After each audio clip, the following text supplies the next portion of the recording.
This is Ngcobo 10 Sharp iChannel. We are here at Orlando Stadium, Orlando Pirates 3, Polokwane City North. My sister, kunjani? Sikhona kunjani bhuti? Siyaphila. How do you feel about the game today? Ngijabule kakhulu. Yeah. Anginavalo bengishilo last week ngathi Awunavalo. nakule viki yizo. Engathi wina njalo nje kwenze njani? Awunikeza abanye abantu chance. Hayibo baba. Seyenza kanzima la esigodini. Seyenza kanzima. Anisabahlephuleli kancane nje basePolokwane. Thatha noma u1. Hayibo. Yeah. Bazoshayela ekhaya. Sibanike ukuthi bayobika kubo ezekhaya. Cha baba. Basike bejabulile. Ngeke balunge baba. Ubani okujabulisa kakhulu namhlanje? Awu. Umuntu aphule saleng. Re lebogile. Ra ithoma ra ikwala. Thoma ra ifetsa. Ra ithoma ra ifetsa. Bona. Okay, next week sibuya nalo le MTN 8 eDurban.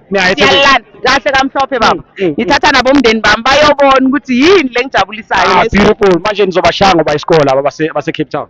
Nawo yabona nayo iStellenbosch inamasimbi. Inenkinga kancane kodwa angisho sinavalo thina. Phela sisebenza kanzima la. Yebo. Ano siyabonga kakhulu ma nihambe kahle eThekwini. Sibongile baba, sisawudibana khona. Kiya.